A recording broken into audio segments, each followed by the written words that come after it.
नमस्कार, आप सबका स्वागत है वार्तालाप के एक नए अनुष्ठान में। आज वार्तालाप में हमारे साथ जो मेहमान जुड़े हुए हैं उनसे हम बात करेंगे एक अलग से दुनिया के बारे में। अलग दुनिया है, उनका एक अलग दुनिया है जिसके बारे में बात करने में बहुत मजा आया। आज मैं एक्साइटेड बहुत ज़्यादा हूँ। वो मेरा शक्ल से नहीं दिखेगा क्योंकि आज थोड़ा सा तबीयत सही नहीं है मेरा। मैं फिर भी कोशिश करूंगा उसी एनर्जी के साथ मैं आपको इस पॉडकास्ट को आपके सामने रखूं, क्योंकि आज जो मेरा फेवरेट सब्जेक्ट है उसमें हम बात करने वाले हैं म्यूजिक। सबसे फेवरेट सब्जेक्ट सभी के लिए, तो म्यूजिक के ऊपर बातें होंगी। आज जो हमारे साथ मेहमान जुड़े हैं उनसे बात करेंगे। एक स्ट्रगलर है, एक म्यूजिक वो सिंगर है।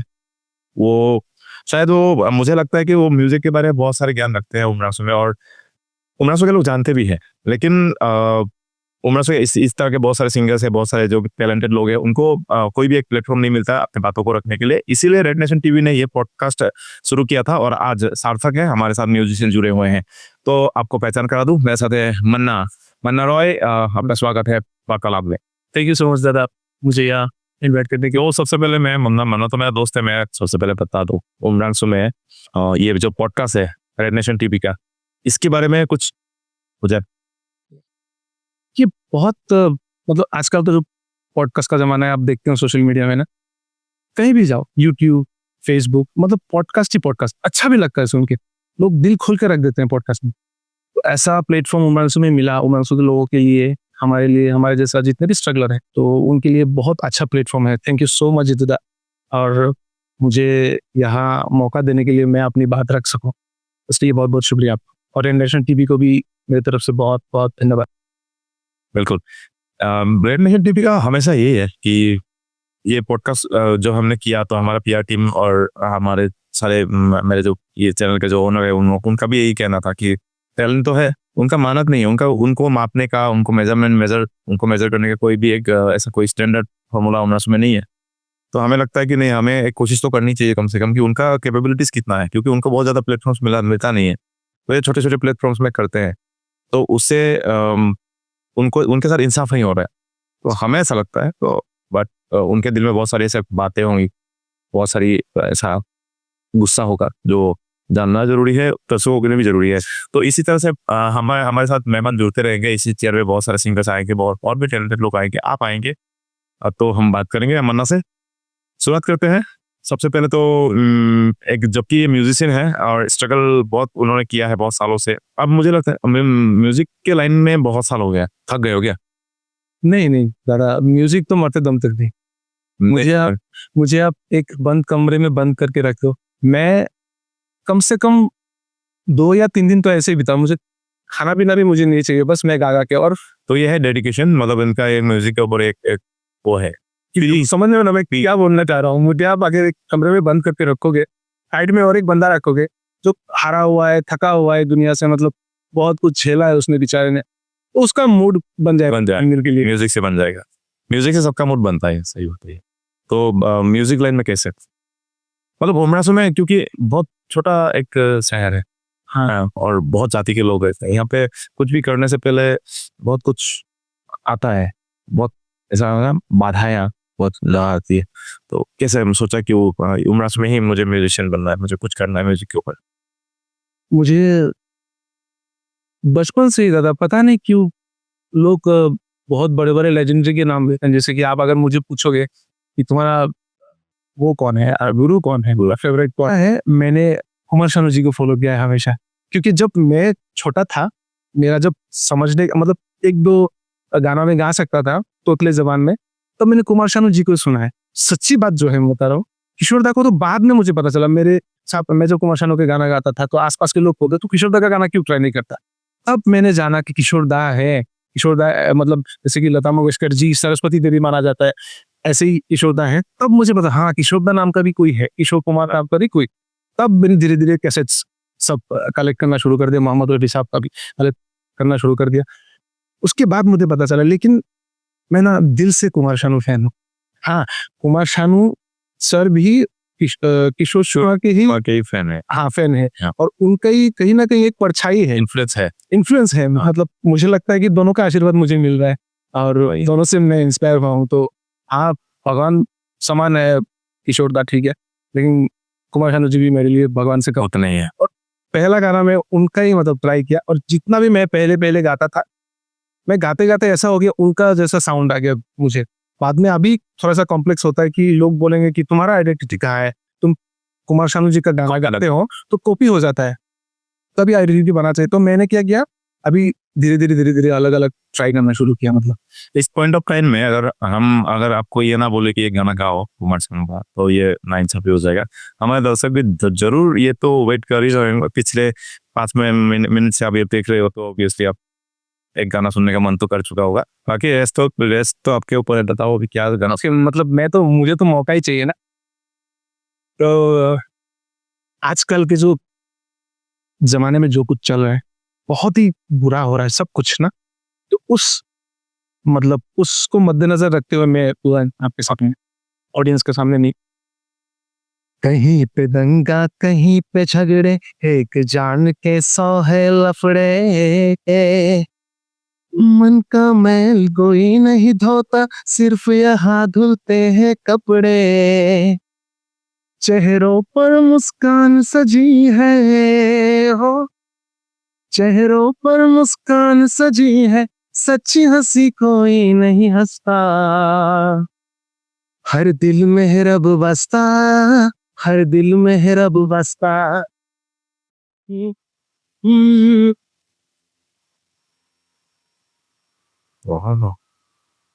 सही समय में सही गाना, अच्छा लगा। मतलब मेरा अच्छी छोटे हाँ एक बात कहना चाहता हूँ, मैं पहला पॉडकास्ट है मेरा, थोड़ा बहुत सुर इधर उधर जा रहा है मेरा। हाँ, नहीं अभी गाते रहो आ जाएगा। हाँ सब कुछ आ जाएगा पैसे, क्योंकि अभी हम लोग सेटअप में बैठे ही हैं, तो बढ़िया था। और हाँ, सही बोला कि हाँ, इस सिचुएशन के लिए ये गाना एकदम परफेक्ट बैठता है। दंगे फसाद जूते, या बहुत कुछ हो रहा है दुनिया में, लोग हंस भी रहा है तो सच्चा हंसी नहीं है, वो सच्ची होते हैं, फेक है वो, फेक है। फेक है, क्योंकि सिचुएशन ऐसा है अभी, वो अंदर बहुत कुछ दबाया हुआ है फिर भी हंस रहा है। मुसीबत बहुत ज्यादा है। हाँ हाँ, और एक बात जानना है मुझे, उमरासो में हम लोग जब भी पॉडकास्ट करते हैं ना, हम तो उमरासो के बात को रखते हैं, मतलब मैं रखता हूँ। हमने बहुत बड़ी दुनिया नहीं देखी है अभी, सही बात। हम उमरासो के छोटे छोटे लोग हैं, हम लोग मन से साफ सुथरे, सब कुछ क्लियर है, लेकिन एक ही कुछ दिक्कतें बहुत ज्यादा है उमरासो में। अभी म्यूजिक लाइन में बहुत ज्यादा जानकार लोग उमरासो में भी नहीं है, तो आपने कहाँ से सीख लिया ये सारे का पास? सीखना तो बहुत मुश्किल काम है। नहीं, मैंने सीखा नहीं दादा। वो बोलते हैं ना, मतलब किसी चीज को अगर शिद्दत से चाहो ना, हाँ, तो सारी कायनात उसे आपसे मिलाने की कोशिश में जुड़ जाता है। तो ऐसा ही हुआ मेरे साथ। मैं नहीं कह रहा हूँ कि मैं बहुत कुछ जानता हूँ, मैं कुछ भी नहीं जानता, बस आ जाता है दादा। क्लासिकल भी थोड़ा बहुत गा लेता हूँ, सेमी क्लासिकल भी थोड़ा बहुत गा लेता हूँ, कव्वाली भी गा लेता हूँ, गजल भी गा लेता हूँ, सब कुछ सुनते रहेगा जो मैं भी है। तो पता नहीं, आ जाता है दादा, क्योंकि दिल भर आप यही गुनगुनाएंगे तो कुछ ना तुमने उसमें सीखा आएगा ना। वही है। तो जैसे कि आपका बिजनेस है, आपका दुकान है, हाँ, आप दुकान भी चलाते हो। दुकान तो ऐसा है कि सुबह खोलो, शाम को रात को बंद करो, ऐसा है? हाँ यही है, सिचुएशन तो वही है। हाँ सर, वही। और उमरासो में तो संडे वनडे भी बंद नहीं होता, नहीं खुला ही रहता है। बंद का कोई वो नहीं है। आप अगर आप चाहो तो बंद कर सकते वो तो डिपेंड है, मालिक का खुद का ही है वैसे तो। लेकिन मेरा सवाल यह है कि प्रॉब्लम्स नहीं आता क्या उमरासो में? मतलब किन किन प्रॉब्लम्स का सामना करना पड़ता आता है ना दादा। मेरा इंस्टाग्राम आप देखो, उसमें एक बात कॉमन है, हफ्ता में 7 दिन आप एक ही ड्रेस में मुझे गाना गाते हुए, हर दिन एक रील्स में हाँ, मतलब सोशल में छोड़ता हूँ इंस्टाग्राम। ऐसा लगता है। हफ्ता में 7 दिन आप देखोगे कि 7 दिन एक ही कपड़ा होता है, फिर संडे को वो कपड़ा चेंज हो जाता है। अच्छा, मंडे से लेके सैटरडे तक एक कपड़ा, 6 दिन। मंडे से लेके सैटरडे तक, नहीं, संडे से लेके सैटरडे तक एक कपड़ा रहता है, और फिर संडे से लेके दूसरे सैटरडे तक अलग कपड़ा। तो आप पूछोगे यार एक ही कपड़ा में, लोग भी बोर होते हुए एक ही कपड़ा में गा रहा है ये, मतलब क्या कर रहा है ये। लेकिन मुझे, मतलब आप जो अभी पूछा ना, उसका मतलब जवाब देने के लिए नहीं इतना लंबा चौड़ा होगा। मतलब क्या होता है, मुझे मंडे से लेके सैटरडे तक दुकान करना होता है, बचता है एक दिन मेरे पास संडे। तो मैं क्या करता हूँ, अपना जो भी है ट्राइपॉड, फोन जो भी है लेके मैं निकल जाता हूँ, जहाँ पे सुनसान जगह हो, कोई आता जाता ना हो, बैठ जाता हूँ वहाँ पे, पूरा हफ्ता का मैं शूट करता हाँ, अच्छा, मतलब एक ही साथ में बहुत सारा गाना गा देते हो हूँ एक हफ्ते के लिए, क्योंकि मुझे तो संडे के पहले तो और चांस नहीं है, चांस नहीं मिल रहा, तो बस यही कहा। इसीलिए मतलब ब्लेसेस नहीं हुआ। अरे यार, सही बात है। ये डेडिकेशन है यार सही में। मतलब और कोई रास्ता भी नहीं था क्योंकि म्यूजिक से उतना अर्न होता नहीं कि फैमिली चल जाए। हाँ। है ना, घर परिवार भी चलाना होता है सर। तो अभी म्यूजिक शौक से लगा था, शौक था मेरा एक्चुअली। लोगों को नशा होता है ना, पैशन जिसको बोलते हैं, तो मुझे म्यूजिक का पैशन है। तो वो नशा कब मतलब इतना बढ़ गया कि मतलब मेरे को कुछ समझ में ही नहीं आता कि क्या करना है। मुझे तो बस म्यूजिक करना था, वही कर रहा हूँ आज तक। तो अभी लोग बहुत ज्यादा हमसे बात नहीं सुनना चाहते हैं, हमसे हम गाना सुनना चाहते हैं। अच्छा अच्छा, गाना नहीं पहला वाला भी गड़बड़ हो गया था, तो क्या सुनोगे? तो कुछ भी। कुछ दिन पहले मैंने इंस्टाग्राम पे एक मतलब उदित नारायण जी का उदित नारायण फेवरेट गाना गाया था, वो सुना देता हूँ शामिल।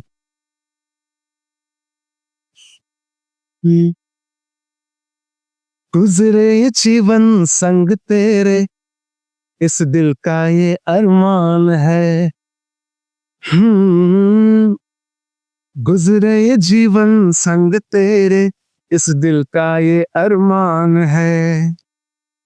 ओ आजा सिखा दूं प्यार तुझको, तू होली है नादान है। तू है मेरी आरज़ू, तू है मेरी आरज़ू।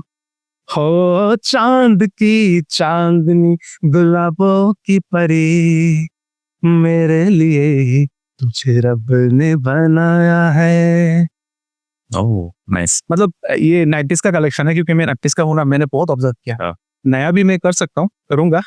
और 90s का क्यों मतलब अच्छा लगता है सर। मतलब क्या होता है, अब देखना लॉन्ग ड्राइव में जब लोग जाते हैं 90s के ज्यादा, जैसा 90s का गाना सुनते हैं। और आजकल के जो लॉन्डे लफारे लोग जो अपने आप को मतलब हिप हॉप ये वो करके घूमते हैं, कसम से ज्यादा मैंने सुना है हेडफोन का अंदर में झांक के देखना क्या सुनते हैं वो लोग। हाँ, वो लोग भी वही सुन रहे हैं। कसम से यार, वो मतलब दिखाने के लिए लोग रॉक सुनते हैं, ये डेड मेटल ये वो ना, दिखाने के लिए। असली सुकून तो उसमें मिलता है। एक किस्सा बताता हूँ आपको। मेरा एक दोस्त है, ये जब मुझे पता है, मैं जब तब मैं मतलब कुमार शानू जी को फॉलो करता हूँ, जस्ट खाली 14 या 15 साल का होगा। तो मैं जाता था ना, तो वो मुझे बोलता था क्या गाता है तू। तब भूल भुलैया निकला था, वो जो हरे राम हरे कृष्ण वाला निकला था, तेरी आके भूल भुलैया। तो ये आके मेरे सामने ये सब गाता था। फिर एक दौर आया था हिमेश रेशमिया जी का, हाँ हाँ बहुत सारा गाना। और एक दौर ऐसा आया था म्यूजिक इंडस्ट्री में, जितना मैंने फॉलो किया है, एक भी गाना अच्छा नहीं था तब। अभी अरिजीत सर जब गाते हैं तो अलग, जो भी गाते हैं अच्छा लगता है ना। अभी म्यूजिक जैसा घूम के आया 2013 के बाद में, 2013 से पहले ना बहुत कुछ एक दौर गया जो बकवास था। बॉलीवुड में भी काम का बहुत कमी था। तो वो मुझे ना नया नया ये सब सुनाता था, मुझे बोलते क्या सुनता है ये सब। उसके बाद कम से कम 15-20 दिन बाद में देखता हूँ वो सुन रहा है, राहों में उनसे मुलाकात हो गई। मैंने कहा क्यों, अभी क्यों सुन रही है? नहीं यार, यही तो बात है। ब्रेकअप हो गया मैं। तो मतलब ये मतलब 90s के जो मेलोडी है ना, वो लोगों का दिल तोड़ता भी है, जोड़ता भी है। तब मुझे पता चला ये लड़का अगर सुधर के ये सुन रहा है, तो फिर मुझे इसमें और काम करना चाहिए।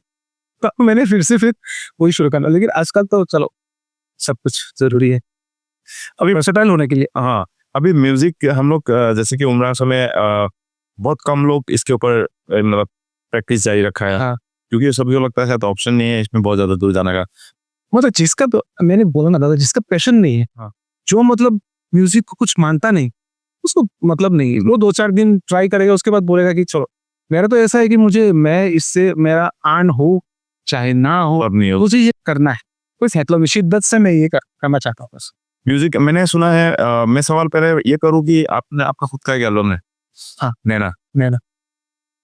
बहुत लोग नहीं जानते हैं, बहुत लोग जानते भी हैं। और वो गाना जब बना था तो मैं आपके साथ ही था, करीब बहुत हम लोग करीब थे उस तक, क्योंकि हमने बहुत इनका म्यूजिक जब शुरुआती दौर था इनका 2016 हाँ, तो हम लोगों ने एक साथ बहुत कोशिश किया था उस मोमेंट इस माहौल को चेंज करने का। First time. हाँ, थोड़ा बहुत हम लोग सक्सेस भी रहे कहीं ना कहीं। और लेकिन वो एल्बम आज तक लोगों ने नहीं देखा। वो ऐसा क्यों हुआ? मतलब वो अच्छा बढ़िया गाना है। एक गाना उनका सबसे पहले गाना सुन लेते हैं, एक बढ़िया सा नैना। गाना आपका एल्बम का और उसके बाद उसके ऊपर बात करते हैं। तो मैं टाइटल सॉन्ग ही सुना देता हूँ। चाहे नदी मेरा जहां जाओ बस मैं तो वहां, यहाँ वहां जाओ जहां देखो तेरी नैना वहां, যারে আমার ভালো লাগে ভালোবাসা যায় না তারে, সুখ যেন হাতের কাছে তবু সুখ পায় না দারে, मेरे दिल पंछी उड़े वहां, मेरे मन पंछी उड़े वहां, मैनू क्यों निराहेगा गोरी तेरे नैना जहां, गोरी तेरे नैना जहां। ये एक्चुअली मिक्स था हिंदी और बंगाली। हिंदी या बंगाली, इतना बढ़िया गाना है ना। लेकिन ये गाना क्यों रिलीज, वीडियो में रिलीज क्यों नहीं हुआ? दादा क्या हुआ था ना तब, पैसा भी कम था, प्रोड्यूसर भी अभी बहुत है। मतलब जो भी है प्रोड्यूसर बहुत कंजूसी कर रहा था। हाँ। तो हम लोगों ने बोला कि अब तब क्या हुआ था, जस्ट सीडी का जमाना जा रहा था हाँ, ये वाला और ब्लूटूथ आ रहा था। ब्लूटूथ मतलब इंटरनेट का जमाना जो भी है, ब्लूटूथ तो अलग है, 14 अलग है। हाँ, 14 के बाद, जियो आने के बाद 4G शुरू हो गया था ना, तो क्या हुआ हम लोगों ने, लेकिन हम लोगों ने जब सपना देखा था तब चल रहा था। बहुत सारे घर के लोगों में, बहुत सारे घरों में मतलब DVD या CD था, ये तो कंप्यूटर डेस्कटॉप था, चल जाता था काम। तो हमने सोचा क्यों ना एल्बम का खर्चा निकाला जाए। तो हमने क्या किया, वो गुवाहाटी में जाके डिश में हमने रिकॉर्डिंग किया। रिकॉर्डिंग तो एक्चुअली हाफ लोगों ने किया। हाँ। और उसको कॉपी किया मतलब डिश में। हाँ। तो 99 रुपीज दाम रखा था सर। हाँ। अभी लोगों ने लिया तो कैसे थे, सुना भी अच्छा से, लेकिन ज्यादातर लोगों के पास DVD CD नहीं था। प्रॉब्लम ये आ गया, तो लोग बोल रहे थे कि मतलब भाई गाना तो ले लिया, बजाऊं कि कहाँ। तो फिर मतलब बहुत सारे लोग ऐसे थे, सपोर्ट करते थे, बहुत सारे लोग बोलते थे कि नहीं भाई अगर नहीं भी बजा सका तुझे सपोर्ट करने के लिए हम ये कैसेट ले लेते हैं। सपोर्ट बहुत मिला था। हाँ। उसके बाद धीरे धीरे कहीं ना कहीं लोगों को फिर वो कैसेट से कंप्यूटर में, कंप्यूटर से मोबाइल में कन्वर्ट करके दिया। उसके बाद थोड़ा बहुत लोगों ने सुना, और सबसे बड़ा बात है उस एल्बम का एक भी वीडियो नहीं बनाया था हम लोगों ने। बजट कम था ना दादा, वीडियो कैसे बना था, एडिटिंग का खर्चा है, वीडियोग्राफी का खर्चा है, प्रॉप है ना, शूटिंग का खर्चा है, तो हम लोगों ने नहीं किया था। थोड़ा बहुत ही बजट था उसमें से किया था। लेकिन मेरे दोस्त थे बहुत सारे तब, उसमें से आप भी थे, बहुत सारे लोग थे, इतना मतलब मैं उन लोगों का जितना भी शुक्रिया अदा करूँ उतना कम है। बहुत सारे तरह पांजल पीजूस और ऐसे लोग। मुझे अभी भी याद है एक म्यूजिशियन बैंड ही है, हाँ। उन्होंने कहा था, मानना पड़ेगा तेरा दोस्त लोग इतना सपोर्ट किया। नाम ही नहीं लेता हूँ ना सर। हाँ, बिल्कुल। पीजूस है, शिवा है, जॉय है। हाँ। उसके बाद एक लड़का था, बहुत अफसोस के साथ, सूरज था। हाँ, सूरज था। नहीं और भी एक लड़का है ना, अफसोस के साथ इसलिए कह रहा हूँ कि नहीं रहा ऋषभ। हाँ, बिट्टू यार, उसने पूरा का पूरा काम किया था। उसका बहुत दुखद जो घटना हुआ, तो वो आज हमारे बीच नहीं है, भगवान उसके आत्मा को शांति दे जहाँ भी है। लेकिन जितने भी दोस्त थे, दोस्त अगर नाम किसी का भूल गया तो माफ करना, मैं भी थोड़ा नर्वस हूँ। फर्स्ट ऑस्ट्रेलिया था, वो नॉस्टैल्जिया था, क्योंकि उस टाइम हम लोग एक बड़ा सा ग्रुप था हमारा, और ये गाना बनाता था, कुछ भी करता था, वो आइडिया लेके हमको बोलता था, हम लोग खुशी से उछल कूद करना शुरू करते थे। हमारा जानने तो आता नहीं था सब आइडिया, हम जब निकल आ रहा था तो ये आइडिया देता था ग्रुप में आके, और हम लोग उछल कूद करना शुरू कर देते, चलो वीडियो बनाएगा, चलो इधर जाए उधर जाए। तो ये तो बहुत हम लोगों ने किया कोशिश थी। था, हम लोग जब निकलते थे एक साथ, गजब होगल था हमारा, 17-18 बाइक तब के जमा 2015 का। आजकल तो हर घर में है। हाँ। पहले नहीं था, बाइक बहुत कम था, लेकिन जोश बहुत ज्यादा था, कुछ भी करते में ऐसा था। तो हमने एक किया, मतलब उस जमाने में बहुत कुछ किया मन्ना के साथ। उसके बाद बहुत कुछ अच्छा भी हुआ। अच्छा ये हुआ कि मन्ना ने स्टेज शो करना शुरू कर दिया। फिर उसका खुद का एल्बम था, और साथ ही विजय किशोर कुमार शानो और आज के मॉडर्न सॉन्ग भी वो गाना शुरू कर दिया था। तो इस तरह से उमरासू में भी एक जिंदा रखा म्यूजिक को कहीं ना कहीं से। उमरासू में बहुत सारे बच्चों को गाना आता होगा, क्योंकि किसी को पता ही नहीं है, उसको एक्सपोजर मिला ही नहीं है। सही बात मैं तू जानता है मैं जानता हूँ, सीधे सी बात है। सही बात बहुत सारे बच्चे हैं जिसके वजह से गाना शायद आता होगा, बहुत अच्छा टैलेंट है दादा है ना, वो लेकिन वो निकल के नहीं आते क्योंकि उनको प्लेटफॉर्म मिल ही नहीं रहा ना। तो मन्ना ने वो उस मेथ को तोड़ा, तो कहीं ना कहीं म्यूजिक को जिंदा रखा उमरा आंसू के इस स्तर पे भी। तो मन्ना, एक सवाल ही है मेरा, म्यूजिक शो करते हो? हाँ स्टेज शो हाँ स्टेज शो करता हूँ। एक उतना ज्यादा बाहर मिल नहीं पाता। सिलचर में किया है मैंने, उजई में किया है। मैं आप सबको बता दूं दर्शकों को कि मन्ना का एक अचीवमेंट था उस टाइम जब आपने सोचा भी नहीं होगा, उस टाइम इंडियन आइडल में ये गए। झूठ तो नहीं बोल दिया, सक्सेस तो नहीं हो पाया था दादा, लेकिन कोशिश तो किया था ना। हाँ 2012 का ऑडिशन डेट था मेरा, अभी भी याद है मुझे, 2012 23 मार्च। भयंकर 13 साल चल रहा भयंकर गर्मी था कोलकाता में। है, तो वो एक्सपीरियंस बताओ ना थोड़ा सा। मतलब दादा जिंदगी में पहली बार मैं अपना स्टेट से बाहर निकला, असम से कोलकाता गया। अच्छा लग रहा था, माहौल बहुत अच्छा था, ट्रेन में भी बहुत बढ़िया माहौल था, सब गा रहे थे, इधर गा रहा है उधर गा, सब मतलब ऑडिशन देने जा रहे हैं, क्योंकि नॉर्थ ईस्ट का जितना है सब कोलकाता को ही सबसे ज्यादा मतलब वो करते, प्रेफर करते, क्योंकि कोलकाता सामने पड़ता है, खर्चा भी कम है। तो कोलकाता का एक मेट्रोपॉलिटन प्लाजा बोलते हैं उसको, स्वभूमि बोल के, वहां पे ऑडिशन हुआ था। और हम लोग वहाँ पे एक गेस्ट हाउस में रुके थे, हमको याद है, शाह गेस्ट हाउस। तो वहां से हम लोगों ने किया, तो एक्सपीरियंस बहुत ही अच्छा रहा, लेकिन एक डिसअपॉइंटमेंट भी मिला मुझे। मैं जो सोचता था घर में बैठ के ऑडिशन देख के, वैसा नहीं रहा। रियलिटी शो रियलिटी नहीं है। रियलिटी है हाँ। लेकिन हाँ बोल सकते हैं एक तरह से रियलिटी नहीं रहा आदमी, मतलब तभी से ऐसा है। जैसे कि आप सोच लो, हम देखते थे सीधा जाके देखेंगे ओनू मालिक को, सुनिधि चौहान को, किसको परी ऑडिशन में फेल हो गया कोई बात नहीं, कुछ हम देखते तो रहे, पेड़ तो छू से आशीर्वाद, हमारा तो वही है ना, वो से अगर मेरा हम लोगों का भगवान है वो, अगर छू ले उनका पैर तो लाइफ बन जाएगा ना। हम वो सोच के गए थे दादा, बहुत तकलीफ के बाद उन लोगों को मिला। मतलब हम सोचते थे, कभी कभी टीवी में ऐसा आता है ना जो कॉमेडी करता है जज के सामने आके, आपने देखा होगा, वो ऐसे नहीं आता दादा, उन लोगों को पकड़ पकड़ के लाया जाता है, जो सबसे ज्यादा अजीब होते हैं उसको पकड़ते हैं उन लोग। टीआरपी सब कुछ। मैंने देखा एक बंदा अपने पूरा बॉडी में मोहम्मद रफी जी का स्टिकर लगा है, पूरा बॉडी में। हाँ। उसको देख के पहले ही हटा दिया, लाइन पकड़ना नहीं पड़ा उसको। और लाइन का क्या बात बोलता था, यहाँ से पकड़ लो, कितना बोलूं, कम से कम 3-4 किलोमीटर।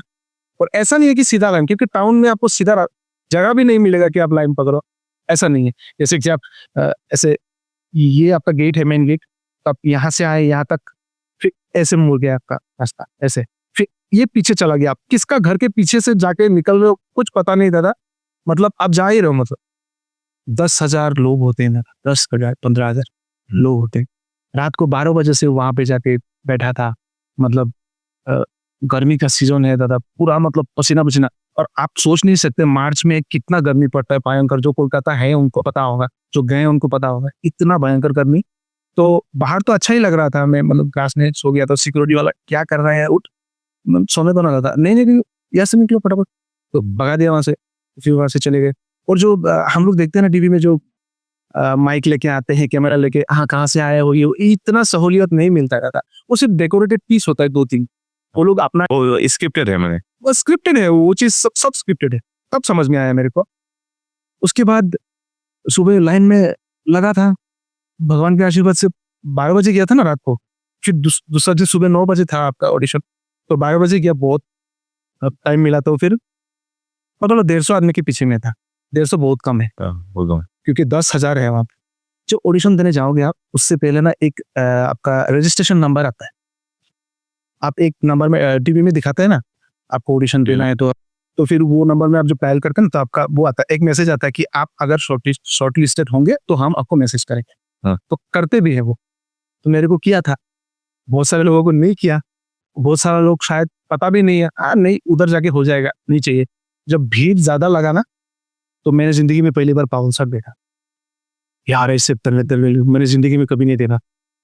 उनका मेरा 2 पैर मिला के उनका एक हाथ होगा, कान में ब्लैक हेडफोन्स, माथे पे ब्लैक पगड़ी, ब्लैक शर्ट हाफ, मतलब बॉडी दिखा के, मतलब पूरा, और ब्लैक शूज, ब्लैक पैंट्स। तो क्या होता है, मैं बोला, ये लोग क्यों? तो फिर जब भीड़ भाड़ हुआ तो क्या कर रहे थे, पूछ रहे थे मोबाइल दिखाओ, रजिस्ट्रेशन नंबर दिखाओ, सबको दिखाया। मतलब बहुत लोग दिखा नहीं पा रहे, तो मैं तो दूर था, मैं पता नहीं था क्या देख रहे हैं ये लोग। सब सब ठीक है, मैं तो इतना रात को 12 बजे से यहाँ से, खाना पीना नहीं है, अभी सुबह का बज रहा है 10, रात को 12 बजे से यहाँ पे ठहरा, खाना पीना तो वो कल जो खा के आया था वही, अभी निकल देगा तो क्या करेगा। छोटा था ना, 2012 में मेरा उम्र, तो बहुत टेंशन में था। तो फिर धीरे धीरे एक दो करके लाइन से निकाला, तो हमारा लाइन थोड़ा हल्का, बॉडी में तो आराम ही लग रहा था, मन में बड़ा अशांति था, मुझे ना निकालते ये।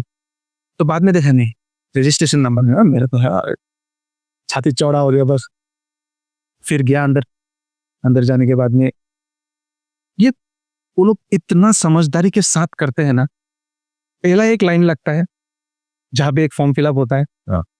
आपको चिपकाते हैं, वो हाँ, होता है ना, हाँ। वो चिपका देंगे। उसके बाद एक बिल्डिंग के अंदर लेके जाएंगे, 100 आदमी को एक साथ लेके जाते, ज्यादा नहीं। तो बिल्डिंग के आदमी क्या करते हैं, वहां पे भी एक फॉर्म फिलअप करवाते हैं। एक चीज मुझे बहुत अच्छा लगा, 1 रुपए भी खर्चा नहीं होगा, 2 फॉर्म फिलअप कराते हैं, 1 रुपए भी नहीं मांगता कोई। ये रियलिटी है, पैसे के नाम पे कुछ भी नहीं करना होगा। अच्छा, तो फिर अंदर जाने के बाद उन लोग 10-10 में डिवाइड कर देते हैं। तो 10-10 में डिवाइड करने के बाद आपको मतलब बाथरूम जाना भी अलाउड।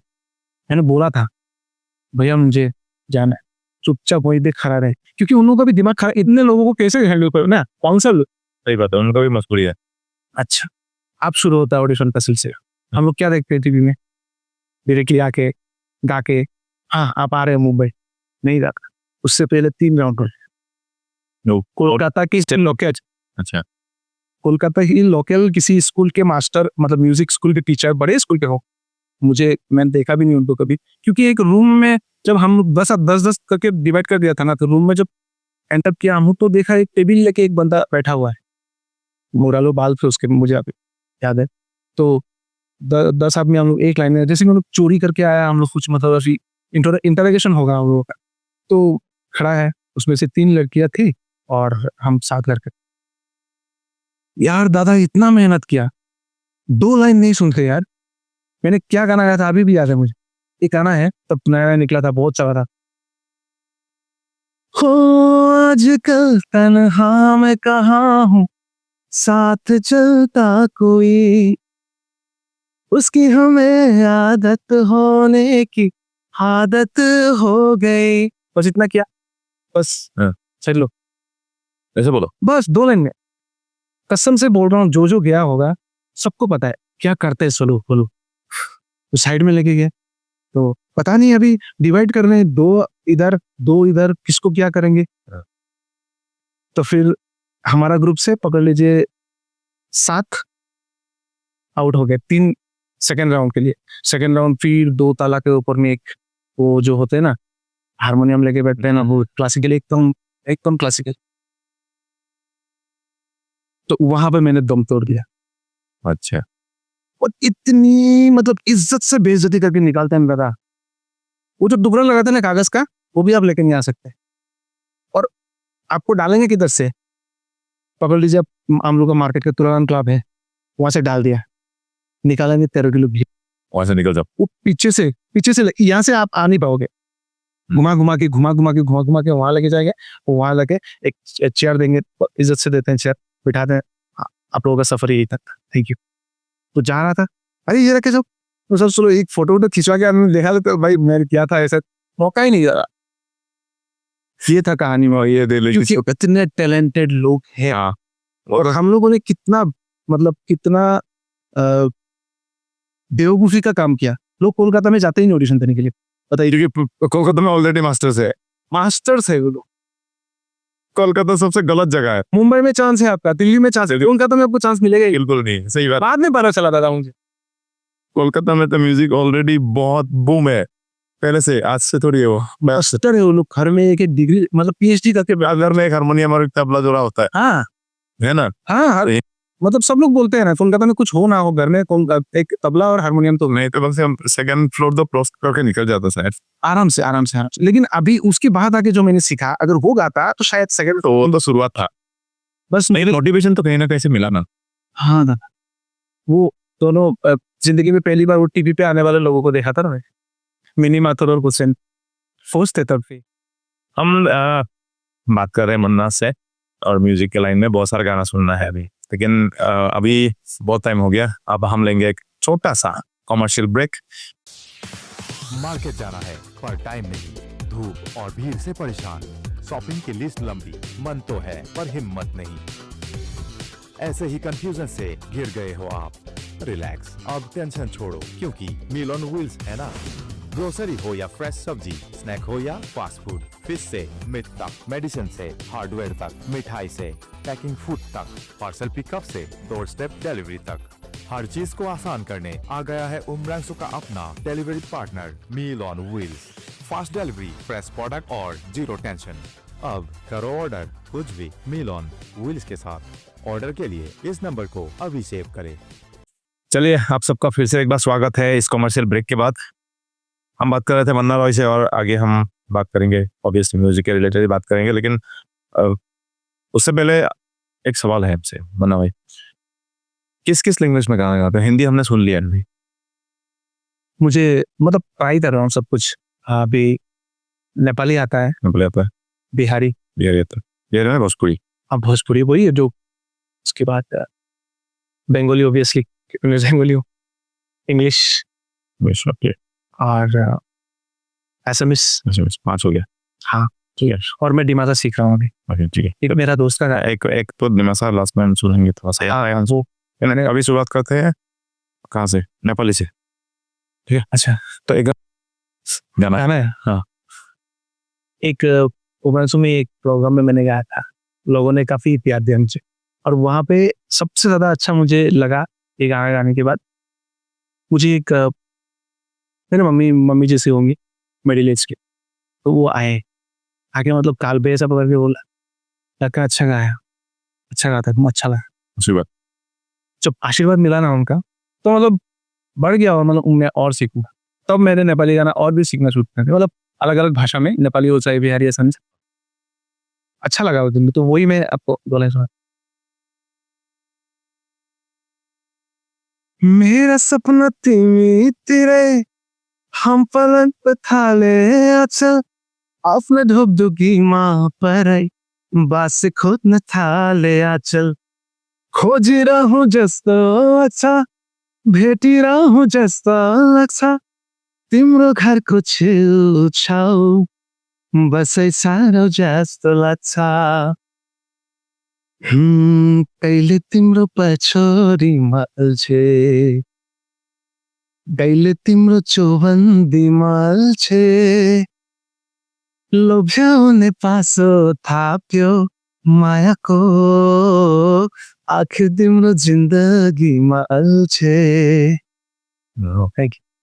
बैक टू बैक तो शुभ माफ, क्योंकि मैं बैक टू बैक नहीं, मैं भी नहीं बोल पाऊंगा, वो तो ऑडियंस बोलेंगे। कमेंट जरूर बता। हाँ बिल्कुल, कमेंट में रिव्यू जरूर देना यहाँ पे नीचे कमेंट में। और रेड नेशन टीवी को फॉलो नहीं किया तो फॉलो पहले कर लो, उसके बाद हाँ और बात करें। बैक टू बैक सुनते हैं, और उसके बाद था एक भोजपुरी बोला था आपने।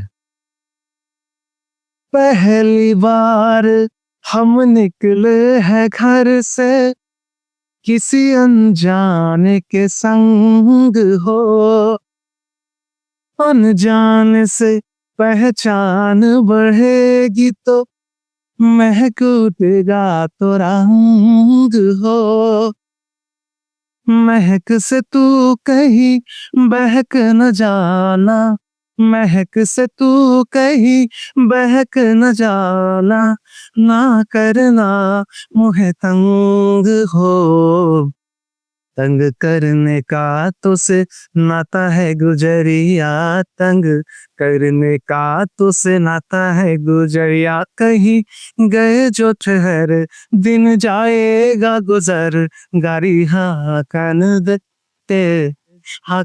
दे, कौन दिशा में लेके चला रे बटोहिया, कौन दिशा में।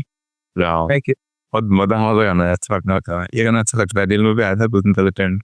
और थोड़ा 90s का हूँ ना, तो फिर उस टाइम का ही ज्यादा था। नहीं मैं इतना सारा मैं अगर आपको सुनाया तो मैं आजकल के जो अरिजीत सिंह सर हैं उनका भी मैं वो भी सुनेंगे हम। फिर अभी हमारे पास अभी नंबर्स हैं बहुत सारे, अभी असमीज बाकी है, बेंगोली बाकी है, तो असमीज आहे बना है घुमती आही बाराती সপনকে লৈ থাকে বাৰত থাকে শাওনৰে ধল তুমি মৰমৰে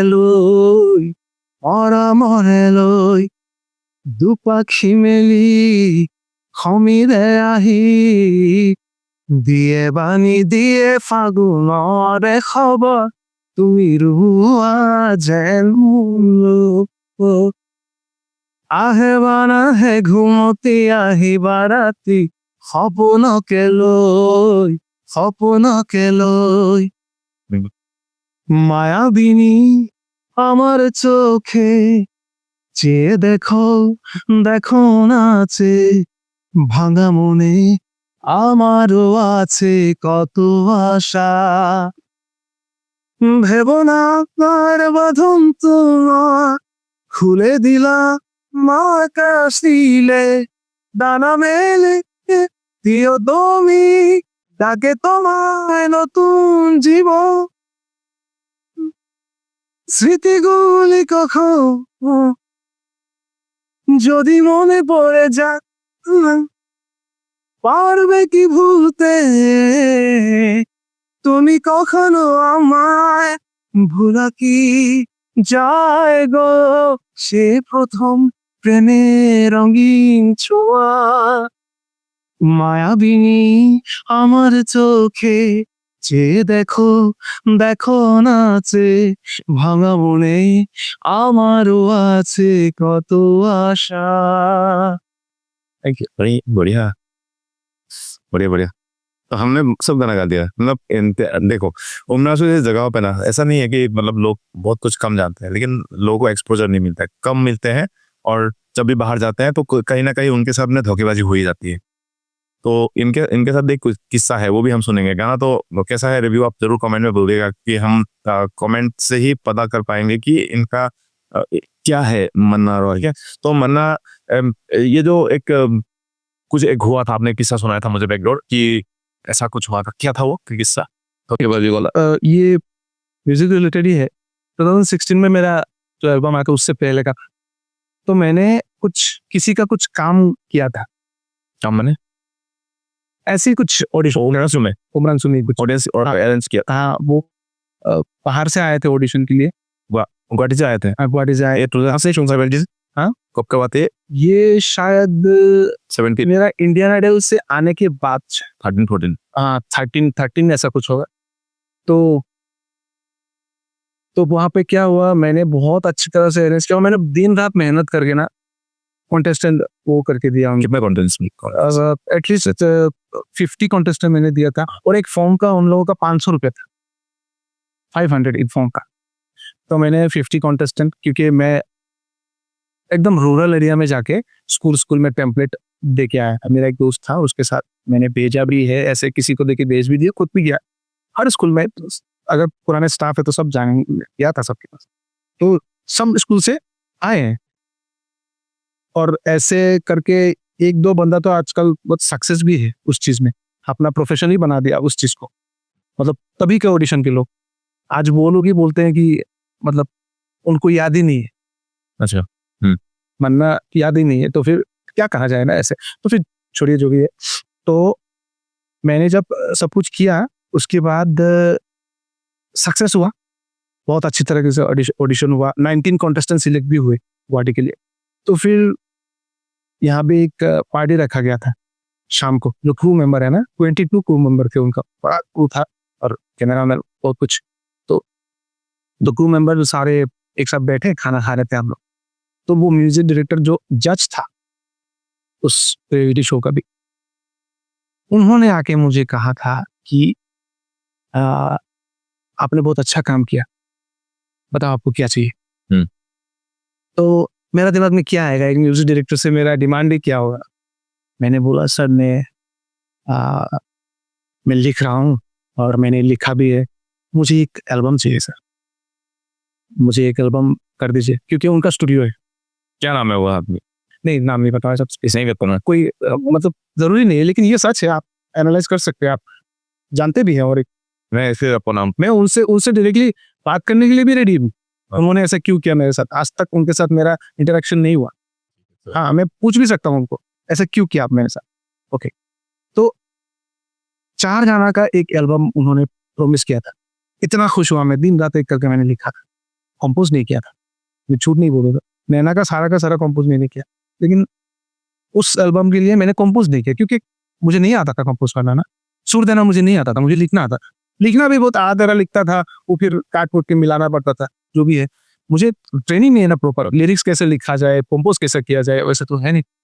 तो मैंने फिर भी बहुत मेहनत करके मैंने लिख के लेके गया। तो उन्होंने कहा हाँ आ जाओ, मैंने फोन किया आ जाओ, ठीक। फिर मैं चला गया उनके स्टूडियो। तो स्टूडियो जाने के बाद वो स्टूडियो में नहीं है, वो कहीं और चले गए थे। वो आए 1 दिन या 2 दिन बाद, तो मैं 2 दिन अपने दोस्त के घर में था। जब आए वो, तो मैंने फोन किया, सर हाँ मैं आ गया, तो आ जा। तो गया सर, मैं 2 दिन उनके स्टूडियो में रहा। और दिन में ऐसा होता था, मैं उनके स्टूडियो में जाता था, थोड़ा देर मतलब थोड़ा कुछ करके फिर वो बोलते थे बाहर खड़ा हुए। दोपहर का टाइम था, मुझे याद है, हम दोनों ने एक साथ जाके खाया था खाना होटल में। नीचे होटल था उनका, ऊपर स्टूडियो था। तो ऊपर जाके खाना खाने के बाद तो फिर वो बोले कि मुझे हंसी आता है, मैं कैसे बोलूँ बात, और मुझ पे भी तरस आता है। मतलब इतना बेचारा था मैं, क्योंकि मैं तब अच्छा खासा कमा रहा था, ऐसा कुछ नहीं था, लेकिन म्यूजिक के लिए मैं भिखारी हो गया तब, क्योंकि मुझे पसंद था, मुझे कुछ भी बोलो आप, लेकिन मेरा एल्बम बना दो बस। तो मैं बाहर उनके स्टूडियो के बाहर ऐसे बैठा हुआ था। तो दोपहर का खाना वाना हो गया, तो वो आके बोले कि तुम यहाँ पे बैठो, मैं अंदर में कुछ काम कर रहा हूँ, ठीक है। तो बैठा रहा 10 मिनट, 15 मिनट, 20 मिनट, आधा घंटा, 40 मिनट, सब्र का बांध टूट गया मेरा। तो मैं क्या किया, और स्टूडियो का दरवाजा भी बहुत हैवी होता है ना, ऐसा खींचना पड़ता है, एक वैसा खींचा गया। बंदे सो रहा है यार आराम से, मैं बाहर, बताओ। इतना दुख लगा मुझे। हाँ। फिर जैसे अभी मेरे पास तो है ही नहीं म्यूजिक का कुछ, मैं किस चीज का ईगो दिखाऊं, मुझे क्या है, क्या मतलब, बड़े आदमी कर सकते हैं। फिर मैंने जब रहा, तो फिर रात को एक म्यूजिशियन आए, अच्छा था, बहुत अच्छा गिटार बजाता था। एक गाना का कंपोजिशन भी हुआ। उसका जो बीच का जो लीड गिटार होता है ना, वो भी अच्छा से बजाया था, बहुत अच्छा से बोल रहा था कि अच्छा से करेंगे। हाँ, तो हुआ उस दिन बहुत अच्छे से। स्टूडियो में सोया उस दिन, उनका स्टूडियो में सोया, तो फिर वो घर चले गए। फिर मैंने सोचा अभी तो सिलसिला शुरू हुआ है, 4 गाना तो बाकी है ना अभी, तो फिर गाना भी है, मैं तो दिल में कितना अरमान लगे बैठा हूँ। तो फिर दूसरे दिन वो आए, आके फिर एक गाना प्रैक्टिस कराया थोड़ा सा। कंपोजिशन सही में बताऊं, मुझे बिल्कुल भी अच्छा नहीं लगा, मुझे कुछ अलग चाहिए था। फिर भी मैं बोलता रहा। अभी आप सोचो, इतना तो एक्सपर्ट अगर मैं होता, आप मुझे बोल रहे हो अभी कंपोजिशन में, अभी उठा लेता। मतलब वो क्या कर रहे हैं, अपना पियानो में ये मतलब कर रहे हैं, मुझे भी गाना है वहां पे, तो कैसे गाऊं यार, प्रैक्टिस तो करने दो मुझे, टाइम तो दो, 10 मिनट, 15 मिनट, 20 मिनट टाइम तो दो। नहीं करवा, मतलब ऐसा लग रहा था कि उनको नहीं चाहिए, मतलब ये बेकार का काम मुझे करना नहीं। और करते भी क्यों, लेकिन प्रॉमिस तो किया था ना, बिना पैसे का तो कोई कुछ नहीं करता। फिर भी प्रॉमिस किया था मैंने, तो कुछ मेहनत किया था, चलो कोई बात नहीं। उसके बाद मैं जब आ गया, बहुत निराश हो गया है। नहीं, उन्होंने मुझे कहा कि मन्ना, मतलब उसी दिन शाम को, क्योंकि काम रहता है ना, बहुत सारे मेरे जैसे बहुत सारे जाते हैं उधर पैसा लेके कि मेरा गाना बना दो सर, मेरा गाना बना दो। हाँ, तो मैं देख रहा था, तो एक लड़का आया, कुछ काम हो रहा था, तो मन्ना ये एक काम करो, तुम चला जाओ, मैं तुम्हें बुलाऊंगा भाई। विश्वास करोगे, अब शाम का 5 बजे का टाइम था, गुवाहाटी में मेरे को रहने का भी जगह नहीं, कहाँ रहूं मैं। और ऐसा नहीं है कि मैं सिर्फ वहां पे गाने के लिए ही गया था, मैं गया था गाना का गाना हो जाएगा, फिर दुकान के लिए कुछ सामान भी लेके आ जाऊंगा, क्योंकि एक होता है ना, और घर का एक लौता कमाने वाला लड़का। तो फिर मैं मतलब दंग रह गया, 5 बजे मैं कहाँ जाऊं अभी। और तब नया नया गुवाहाटी जाता था। उसके बाद मैं आया, सर क्या करूं, 5 बजे आया, बारिश था, अभी तक याद है मुझे। बारिश था, बारिश दे रहा था। वहाँ पे एक रेलवे स्टेशन में मुझे एक वो पकड़ लिया था, वो मतलब सामान बैग में था ना, आटम कैरियर में आने का पैसा नहीं था तब, बैग में लेके आ रहा था, तब बैग में था, तो वो बोल रही थी कि एक बॉडी स्प्रे वगैरह था ना बैग में, तो बोल रही थी कि एक बॉडी स्प्रे दे दो मुझे। मैंने बोला 220 रुपया का, मैं तो नहीं रह सकता। तो अच्छा करो। हाँ, नहीं तब तो क्यों लागे, जो वो कैरियर में क्यों नहीं लाया, फिर रेल से लेके जाना, इतना छोटा सा बैग है सर, हर का सामान भी बोल दे कोई मतलब नहीं है, तो बोलते हैं ऐसा ऐसा, तो फिर उन्होंने बोला तो नहीं करना पड़ेगा। तो मैंने क्या किया, मेरे पर्स में पैसा था मेरे पास, लेकिन इतना दुख लगा मुझे, मेरे पर्स में 15 रुपए थे, वो जो कॉइन्स मैंने दिया उसको ऐसे करके, और पूरा भीगा हुआ था ना, ऐसे करके दिया, मैम ये रख लो, मुझे छोड़ दो, मेरे पास पैसा नहीं। तो वो ऐसा देखा मैं, मतलब नीचे से ऊपर तक, क्या, उसको भी शर्म आ गया, मतलब शायद इंसानियत था उसमें, लड़की थी, तो बोला चल ऐसा बोल के, मतलब मुझे और देखा ही नहीं उसने, निकल जाओ यहाँ से फटाफट निकल। ये कहानी था मेरे बाप का। फिर यहाँ आके इंतजार करता रहा, मैसेज करता रहा, ये का सर आज तक कोई एक गाना भी नहीं सर, एक गाना भी नहीं दिया उन्होंने, नहीं तो कहानी कुछ और ही होता। मैं तो यहाँ पे ये सब चीज तो म्यूजिक लाइन में ना बहुत कॉमन होता है, बहुत ज्यादा होता है, तो उससे डिमोटिवेट नहीं होना है। मैं तो बोलूंगा आगे बढ़ो, म्यूजिक में कभी एंड नहीं होता। म्यूजिक बहुत बड़ा सा एक समंदर है, उसमें गोते लगाओ, जहाँ मौका मिलता है डूब जाओ भाई, एंजॉय करो।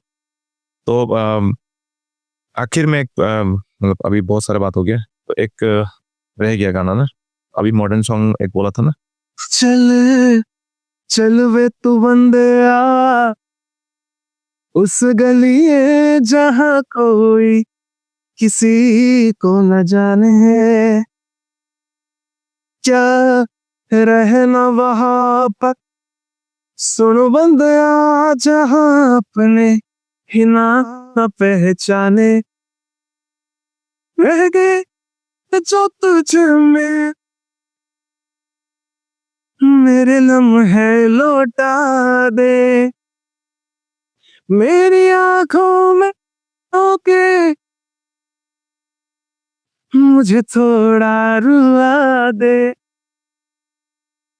चल चल वे तो बंदया उस गली जहाँ कोई किसी को न जाने, क्या रहना वहाँ, सुनो बंदया जहाँ अपने ही ना पहचाने। मतलब मैंने बहुत सारी बातें आज म्यूजिक के बारे में बोल दी है, और बहुत सारे उतार चढ़ाव उन्होंने देखे हुए हैं, बहुत सारी बातें आज आपने भी सुना है। तो एक एपिसोड में सारी बातें तो कंप्लीट नहीं हो सकती, गाना बहुत सुना दिया है, लेकिन बहुत सारा गाना रह गया अभी भी। इस एपिसोड को हम यहीं पे समाप्त करेंगे, लेकिन उससे पहले मैं भूला नहीं हूँ, एक दिमासा गाना मैंने ये वादा किया था, हो जाएगा। बस मैं सबसे हाथ जोड़ के एक रिक्वेस्ट करना चाहता हूँ, मेरा प्रोनाउंस मैं सीख रहा हूँ, ऑब्वियसली हाँ, प्रोनाउंसिएशन उतना क्लियर नहीं है, अगर एक दो लाइन गलती हो जाए, मतलब एक दो वर्ड गलती हो जाए या फिर लाइन इधर उधर हो जाए, तो प्लीज मुझे माफ कीजिएगा। होगनो खाशौहा हा जिमी बुथु खाजामिनी जों तुनाय हा, होगनो खाशौहा हा जिमी बुथु खाजामिनी जों तुनाय हा, 나야 빈치 나야 아니 뭐하 민희는 그야 어디 아니까 니보 가로케 혹은 오카셔하 지미부터 가자미니 정도 나야। Thank you. वाओ, अच्छा गाया, ये गाना सुना हुआ है, बहुत बढ़िया गाना है सच में, बहुत मतलब एक दिल की लड़ी रही थी यहाँ, बहुत बढ़िया का। तो इस दिमाग से गाने के साथ ही इस पॉडकास्ट को हम करेंगे खत्म, और आज हम फिर से एक बार सभी से अनुरोध करते हैं, आपने अगर रेड नेशन टीवी को अब तक फॉलो नहीं किया तो फॉलो कर लीजिएगा, क्योंकि हमारा टारगेट है 10,000 फॉलोअर्स तक पहुंचने का। आप मिलके ही पहुंचा सकते हैं, तो फटाफट पहुंचा दीजिए रेड नेशन टीवी को भी 10,000 फॉलोअर्स तक। और इनके गाने के बारे में कुछ बोलना है तो वो नीचे आप कमेंट में बोल सकते हो। और मना राय जैसे बहुत सारे टैलेंट है दिमागों के अंदर, उमरासों के अंदर, उन सभी को मैं बोलना चाहूंगा, मैसेज करो, रेड नेशन टीवी के नंबर्स पे फोन करो, कुछ भी करो, लेकिन उनको लेके यहाँ पे बैठाओ ताकि दुनिया उनको जाने पहचाने। और हाँ। हमारा कोशिश रहेगा वार्तालाप की तरफ से कि हम आपको थोड़ा सा एक छोटा सा ही सही एक प्लेटफॉर्म जरूर देने की कोशिश हम जरूर करेंगे। तो मैं ठीक है मन्ना भाई, मिलते हैं फिर से कभी ना कभी। Thank you. हम लेते हैं इस पॉडकास्ट से भी था। नमस्ते।